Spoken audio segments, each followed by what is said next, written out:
founder of Katsana, and the speakers are Edith, partner 500 Mobile Collective Fund, Thomas, CEO of Hotel Quickly, and Peter, Vice President, Sequoia Capital. The panel. Thank you, everyone. Let's give a big round of applause, everyone. Thank you. Hola.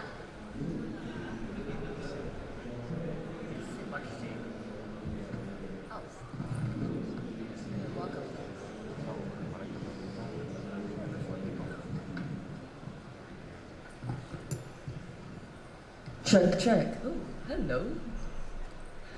Good morning. Good morning. There we go. That's a little more response we're getting over here. So apparently this morning, this fine morning, we're talking about the future of mobile in Asia. Clearly a very small topic. Let me just do a quick intro of myself, and the rest of my panel will introduce themselves very quickly before we get on to the meat of the topic. My name is Juan. I've worked as an entrepreneur, but also as a VC and LP. I've been scarred by all sides of the spectrum. And I've mostly been working in said mobile and in emerging markets. I'm based out of San Francisco and New York, but I'm Korean, but grew up in Singapore, so woo! And that's that, and the rest of my panel will introduce themselves. This seems to be working. Hi guys, I'm Peter Kemps. Been in Southeast Asia for 10 years, joined Sequoia Capital last year, and obviously we look at all sorts of investments, but are very interested in what's happening in mobile. So, Testing, yeah. Edith Young, partner at 500 Startups, focused on investing in early stage mobile. And we have a fund called Mobile Collective. That's what I work on. Thomas, Hotel Quickly, #1 app for last minute booking of hotels in APAC. That's a good starting line. Hello, we're #1 in X. It's very impressive. All right, so you're all each looking at mobile in various areas, some investments, some as a player in the market, obviously. Let's kick it off by quickly describing the drivers of change and why I'd like to emphasize why Asia and say not, what the differences are between Asia and the United States as a market, and how Asia might actually be far ahead of the United States in terms of mobile. The first thing I wanted to talk about was the multifunction versus single function. For example, on your average app, chat app in Asia, like KakaoTalk or Line or WeChat, you can do multiple things inside one app. Whereas in Silicon Valley, say, well, I hate that word, in San Francisco, you can actually raise money on just doing one thing and one thing very, very well. So I would just like to take some opinions on Asia versus the US on how these apps are working, how the panel is seeing that movement, and we'll start here with Peter. yeah, I think the dynamic you just described, we're seeing a lot of that, and I think it ties into a wider dynamic, and that is that if you think about product and technology, the US and specifically Silicon Valley are obviously still leading. But if you look at business models and go to market, you see a lot more innovation in this part of the world, in China, in India, and even in Southeast Asia. And I think the convergence around like multifunction type mobile apps is actually an example of that, and WeChat being the best example. But it's definitely a trend we're seeing, yeah. And Thomas, in terms of, we're talking about doing one thing well, but Hotel Quickly, when I looked at it very quickly, indeed, it's not just a mobile app that is just doing that one thing. You were talking about coupons earlier and how you're doing all these cross-marketing across of other apps. Can you describe that a little bit? I think it really comes down with the focus. I have no idea about the US, to be honest, but what I see here is the opportunity comes with on one side doing one thing, doing it really well. On the other hand, look who's actually doing many things and how you can actually plug in, right? I think it comes down with the capacity that you have, and comes down with the focus and where your customers are in eventually. For us, although you mentioned in the coupons, I think we are a lot more doing one thing and really well. We basically enable everybody to book last minute, guaranteed curated best hotels. Then I'm looking around and I'm looking into, say, instant messaging, I'm looking into apps, and I see how I can actually plug into them. So the game that we see is many of these instant messaging apps figure out one thing really well, say Line. They see some countries where they grow really crazy, say in Thailand. They dominate the whole market, and then they started one thing, but then they start merchandising. Then they start, okay, why don't we do actually shopping? Why don't we do similar things like Groupon? Why don't we do payments? And why don't we become a bank? And basically for us, we wouldn't follow the same thing. I see the opportunity because they have the capacity. For me, the question is how can I plug into that? And the opportunity here is huge because you don't have so many players that would do one thing really, really well.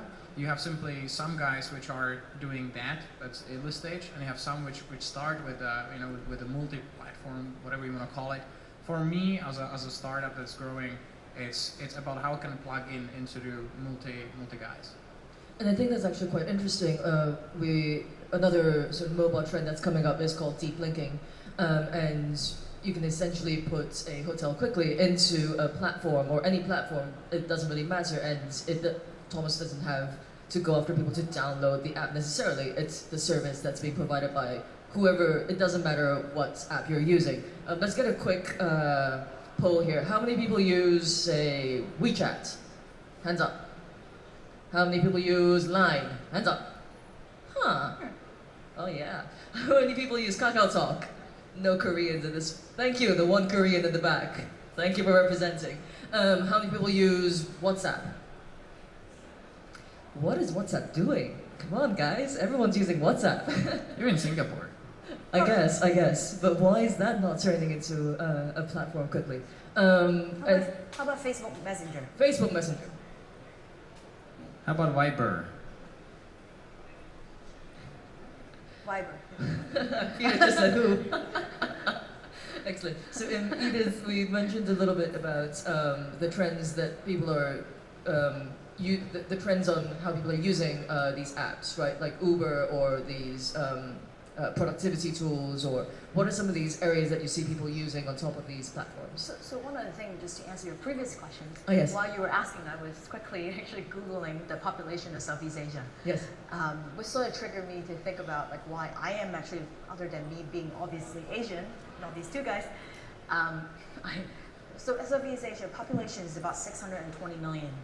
That's actually double the US population. So that's number one, for a very obvious reason. Yep.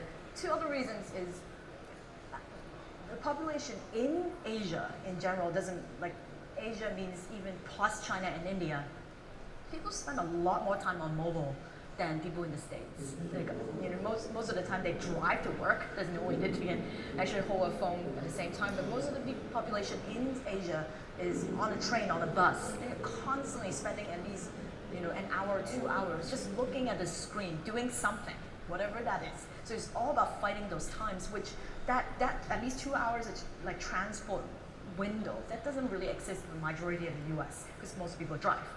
And then third thing is, I think, even honestly, I think even for Facebook, they didn't realize that people just love so social. And think about it, right? Like most of the Asian family, if I still live in Hong Kong, I will probably be with my parents or with families. Everybody live in one roof. US is all about individualism, freedom. It's all like very, like more solo. So people here are really, really social. So that create a lot more. If you look at basically Line, KakaoTalk plus WeChat, the way that they monetize to do commerce, to do selling stickers. I mean, WhatsApp or Facebook, they're not doing that at all. And I think that Facebook is actually really sort of wanted to copy what the Asians are doing. It's one of the jokes I like to say. The best thing you can sell is nothing. So if you can keep selling something that doesn't exist, you should keep on doing it. And if it's called stickers, great, good on you. And if it's cute, even better. Just keep on selling the cute shit. Yes, sorry about that. Am I allowed to say shit? Sorry, I just said that again. It's terrible. I had a little bit to drink last night. Let's be honest. So, moving on from that, however, it's interesting that in Asia there is a lack of private space, I think. If you're a kid, if you're a teenager, you're probably in an HDB, your parents are over watching you, the only private space you really have is your mobile device to talk to your friends. So let's talk about the real estate a little bit. How have you generally seen, panel, between devices, how people are adapting to between tablets, between your phones, between wearables? Are there any specific trends that you've seen in different demographics from youth to older? No. I go. Okay.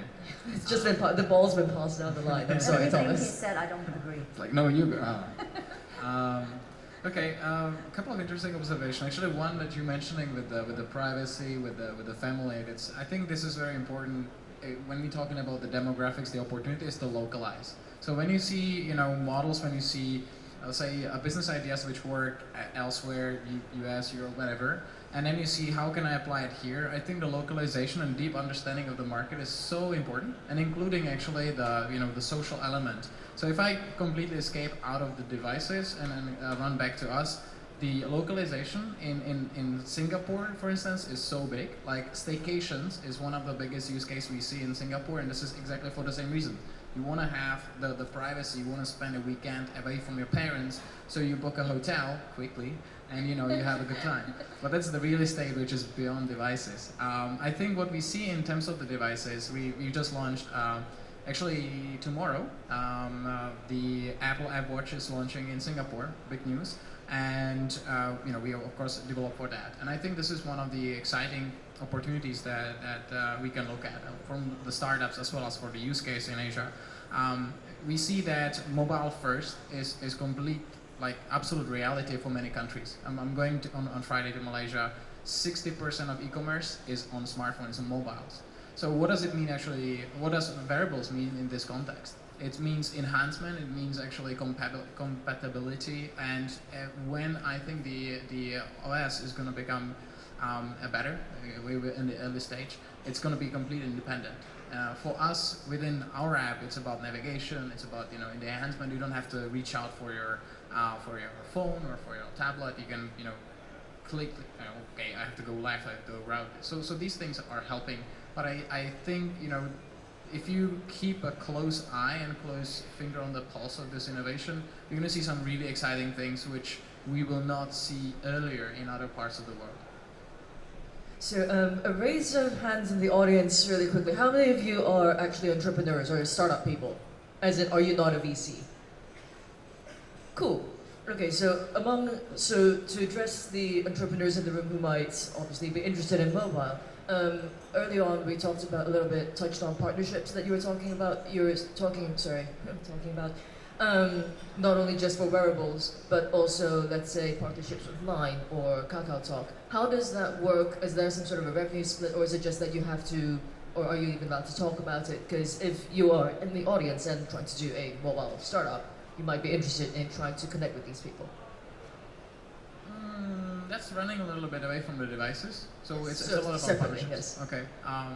So very briefly, and then we can go back to the devices. I think the idea there is it comes down to what's your offering, what's the idea, what's the value proposition, and how can you plug in. And what's important is to see how so when we are raising the hands, I think actually similarly to what kind of apps you use, you can actually see where you based or where you spend your time away from. Right? If I raise my hand for Viber, I spend some time in Vietnam. Right, that's why. If I'm only in Singapore, it's Peter Viber what? Then it comes down to what is Viber doing that actually can be relevant for me. Do they have a shop? Do they have content? Do they need content? Do they, what is it that I can plug in? And actually working closely with these partners, as any partner, understanding what's their roadmap is helping a lot. In our case, we've been very close in terms of their transportation's ideation, and you see stuff like this happening in China, which is actually leading innovation. I haven't seen anything similar happening in the States. I might have been missing something, but what you see on WeChat, where you can actually book a taxi inside of WeChat, that's something that I haven't seen anywhere else. And having a very close eye on what these guys are doing helps a lot. Is it in the context of devices? Possibly quite as well. So to build on that, I think it's important, and I think you're doing that, is to think about, as a mobile player, like where do you sit? Some people are delivering content or functionality or inventory like you guys do, versus a Line or a WeChat. Their chat functionalities is obviously it's very competitive. There's a lot of people doing that. The key asset they have is distribution, right? Is the number of people. So what you're saying is you're plugging, you provide a functionality, you provide inventory, and you plug it into someone that has the distribution. Those distribution guys are obviously looking for more stuff that they can channel through their channel, that they can distribute to their users. So where do you sit and which role do you play in the ecosystem? And I think there's much more synergy mobile to mobile than what a lot of people in Southeast Asia are doing, looking at mobile and then relying on telcos for distribution, which tend to not really work very well. I've not seen any like super successful mobile startup that said, yeah, I became super successful by tying up with a telco. But these mobile to mobile type partnerships seem to be much more effective if you know where you play and who you should partner with. I agree with you. You agree? Yeah. This is a Amazing. terrible panel. Yeah, this is supposed to end up an all-out war, and instead I brought you peacetime, which is not as exciting to watch. It's time to fight. It's time to fight. All right, let's pick a bone. Let's pick a bone. All right, so building on that even further, I was actually fairly astounded recently. I'm Korean. I went back to Korea, and a friend of mine actually called me a Kakao taxi. And what was interesting to me was that there are always markets that cannot be penetrated by the United States. So Uber, for example, well, let's just say Korea, for example, Google can't really get into Korea, although they're doing much better now, because Naver just overtook that market. There was no hope. But they're doing far better now with the Android devices and doing search within. Kakao Taxi was interesting because Uber could not get into Korea, because of regulations, etc. And what Kakao Talk did was actually fairly smart. They went to the drivers first. They didn't go to the consumer, and they said, "Hey, you have this favorite navigation app, and you guys all depend on it. So we're going to buy that, and then turn it into, hey, wouldn't you like more customers?" Versus going to the consumer and saying, "Hi, wouldn't it be easy for you?" Which basically meant they took care of the labor force first before going straight to the consumer. And I think that's fairly interesting also if you look at other parts of Southeast Asia where you've got things like Gojek, which is highly localized. You can't really get an Uber in Indonesia because what's the point? You're stuck in a traffic jam anyway and everyone's got their private cars. So thinking of, and I think Hotel Quickly is interesting too. There isn't a Hotel Tonight or whatever the Western version is, and you talk about staycations, which is also very hyper-local. So are there any players in this space that you have found to be particularly interesting that is basically impenetrable by US standards to try and get into to Southeast Asia or Asia in general? I mean, China, there's the great China, but let's think a little bit about Southeast Asia as well. Anyone? I'm not sure whether it's like impossible, but building on the theme that I just mentioned in terms of distribution, a lot of these things are two-sided models. In a way, they're marketplaces, whether it's like cars with Uber or OJEX or bikes with taxis or in Jakarta. The only thing that makes them really strong is liquidity on both sides of the market and sheer volume. Like once Naver got so big, like you had to put a lot of money to lure people away from a marketplace that's already very liquid. We're seeing it with Carousel, one of our investments here, and I think 500 is invested in as well. They are doing about Thanks, Carousel, for not joining the panel. Yeah. they do about their active users spend about 21 minutes a day on the app, which is similar to Instagram. So they almost use it as a social network. They're transacting about I think 8 times a minute right now, which basically means there's an enormous liquidity, not just in terms of supply, but on demand. Once you get there, then it becomes really hard to overtake a market. So it's purely on marketplace liquidity that makes it hard. Otherwise, there's a lot of things where you can just throw money at it, and the big guys can still come in. But once you have that, it becomes harder. Yeah, and also back to your question, I agree again.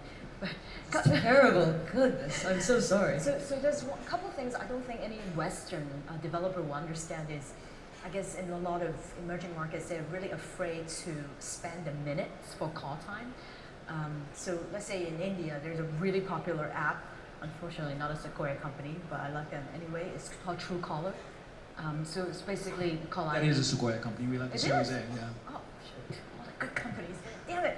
Anyhow, really awesome companies like Call ID. Everybody swear by it. And when I went to India, I just couldn't understand why. Because people actually really worry about using up their minutes. And it's something that I think Facebook is also thinking about these days for emerging markets. So that's definitely very unique, particularly for sort of like Asian countries. A couple other things that I found interesting, which you bring up Carousel, because I'm meeting them this afternoon. So I'm like playing the app and thinking about how to help them in the US. But one of the things that's very interesting, I think is definitely more unique in Asia, is people just love to chat. Doesn't matter that you're shopping or you're watching some news. There's always a chat function in all these random apps. You don't see that in the States. So in fact, like if I need to call the Uber, you can see definitely chat wasn't part of that conversation. But I'm constantly calling my Uber driver, particularly in Singapore, telling them where I'm at. They should just have chat function in Uber itself. No, and we see chat within Carousel as one of the main drivers for what they're doing. There's actually people meeting each other, community groups being created around that. And across our portfolio, those mobile guys that have chat as a functionality are basically reaching inflection points faster and bigger than others. Yeah, and I guess we're not really talking about China, but I had to throw in another one that's so unique, which is if you look at the map apps, they have pollution indicator in a lot of like maps and. And then there are insurance ads on top of it. This is a highly polluted area. By the way, buy health insurance. Yeah, it's so interesting. You don't see that in the States. Actually, thinking in terms of what's maybe relevant to the earlier stage startups is the hyper-localization you mentioned before. It's easy once you have a massive scale and people use you, like you have a transaction every 8 minutes. That's awesome. And then like theoretically you can kill every company. You can come in and become a big player if you throw billions of dollars at it, right? But I think what I found interesting, how we can actually win or how we can actually sustain and build a certain position within the market without these billions, without these giants, or maybe without these giants even coming in. And if I tie in on the Uber example is in Korea, is actually even more interesting because I think Uber was the faster than Kakao taxi.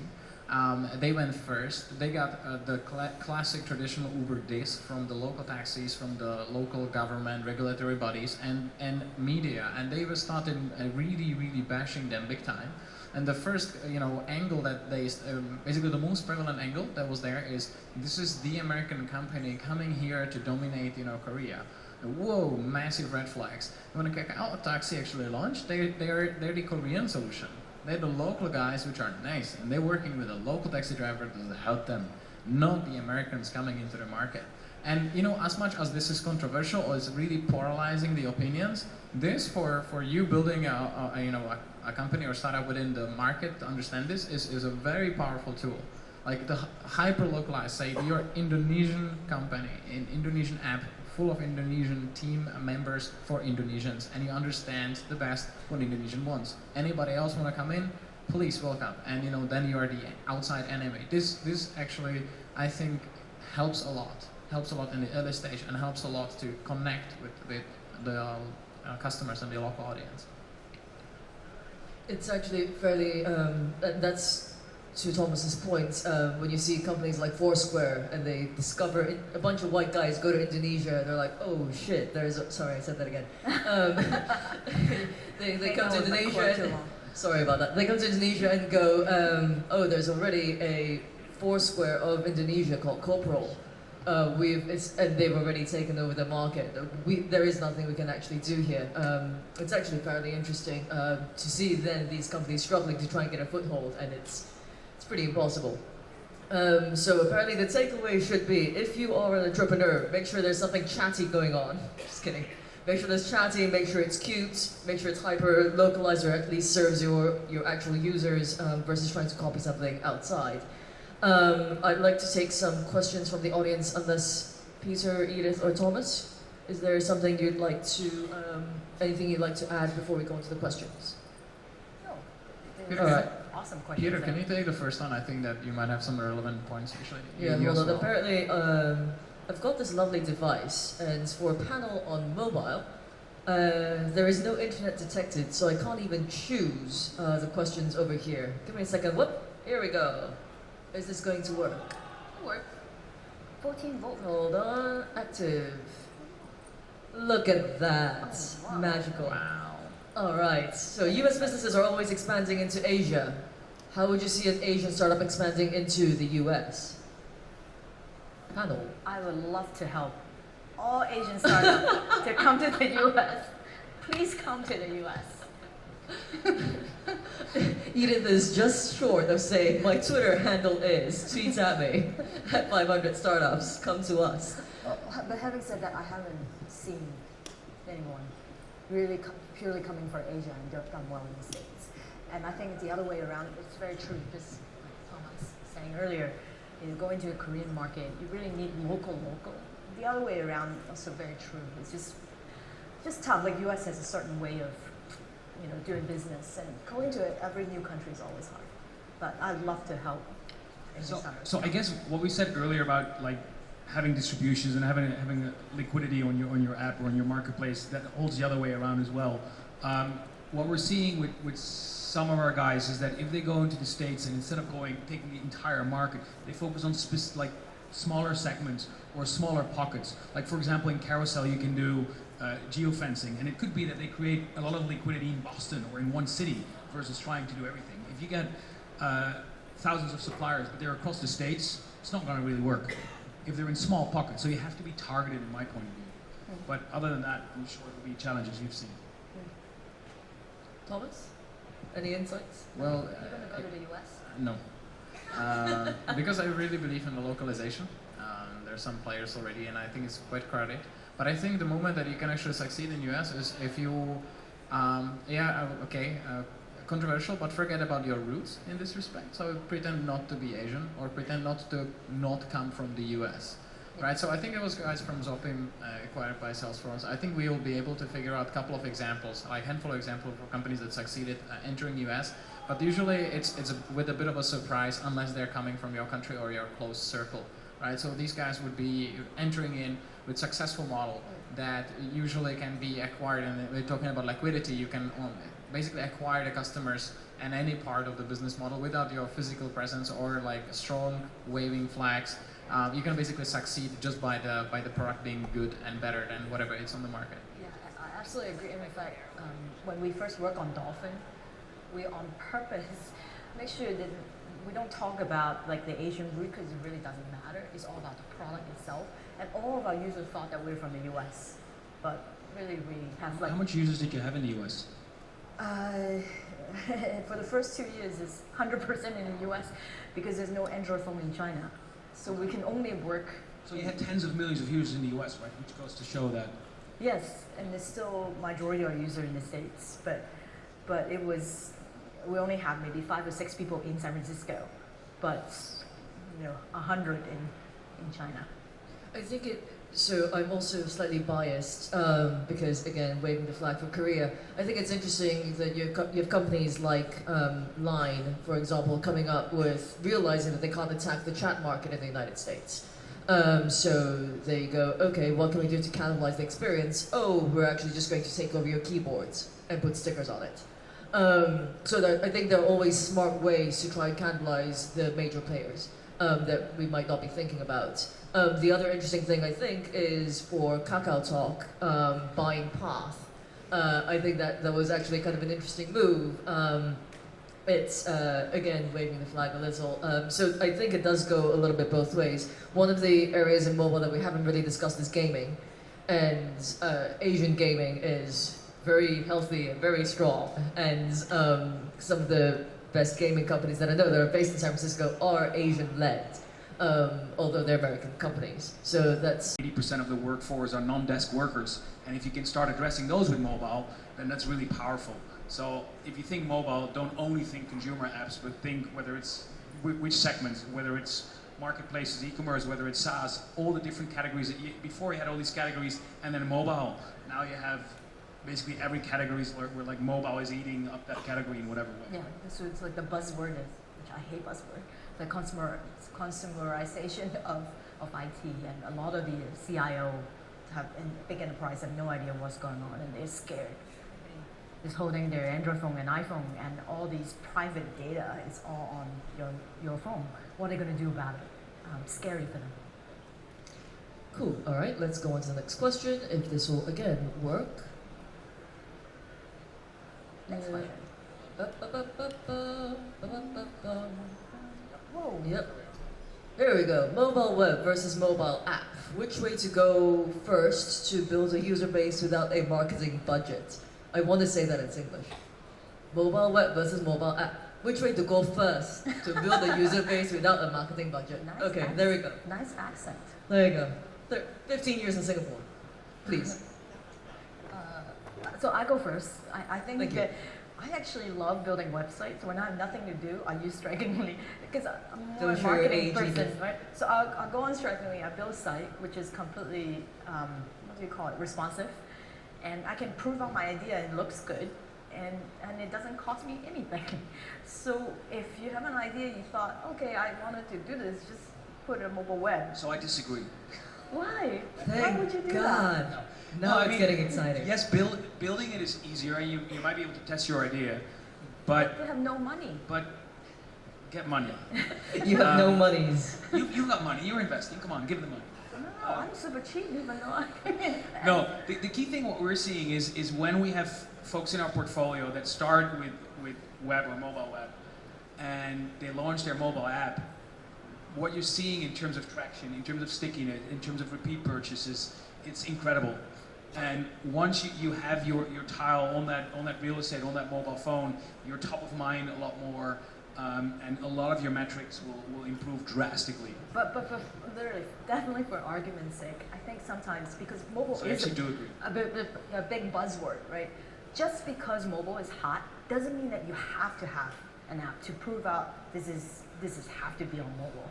You don't need to have an app to prove your business or your business model. Yep. But if you actually want to take it to the next level, I mean, did you guys launch mobile web first, or you went straight Yes, yeah, straight up. up? Straight up. Why is that? Well, multiple reasons. So I disagree with all of you, just for the sake of it. I think it really comes down to what you're doing, and what we see a couple of advantages. Actually, I would add one which is not here with launching with the app is you have the full power of the device, and you know like the experience which you can actually get out of it is you know beyond anything which you can do with the app, right? You shake your phone. Our app localizes where you are, and we, based on where you are, and based on previous searches and multiple things, we show you the best deal immediately. Boom. You know, try that on mobile app. Even better, and that's the extra part. What we do is similar to another mobile-first apps like Uber. We force registration. It sounds bad, but what it actually means is when you download the app, you have to log in, you have to register, which is great. With that, we on a business model-wise, we create a closed group. But on the user side, and this is getting back to the questions without a marketing budget, I actually get a communication channel straight to you, and I find out a lot more about you without, you know, basically without which I'm clueless. If it's just a mobile web, you know, you come in, you get out, try to get me again. If you go in, you have to download, there's already one effort. If you have to register, another one, and I can talk to you again because I have your email address, or I can push notify you, you know, again with a mobile web, you know. So there's a lot more insight, a lot more communication. And intrinsically personalized by default, right?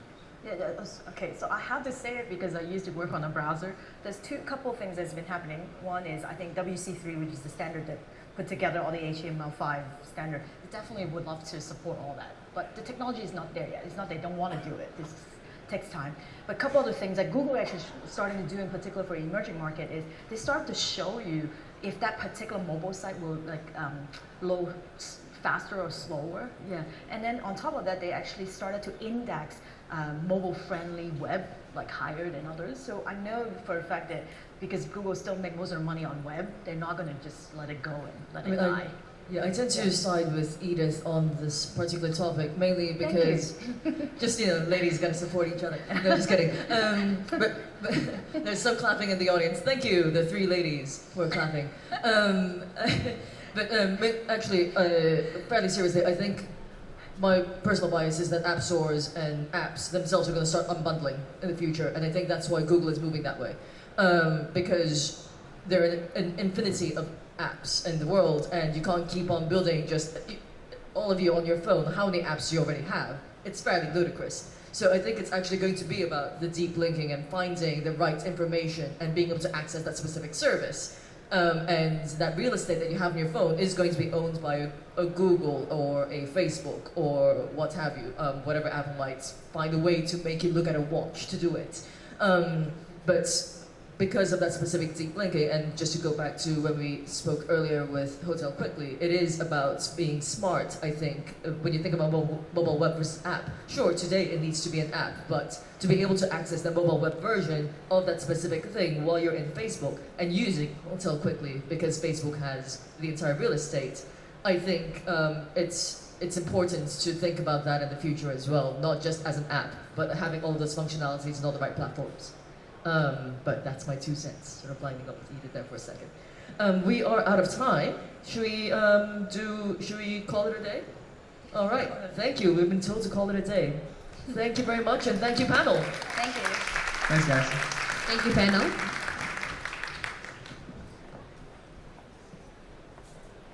So just a quick announcement. The lunch begins at 12:45 to 1:45 p.m.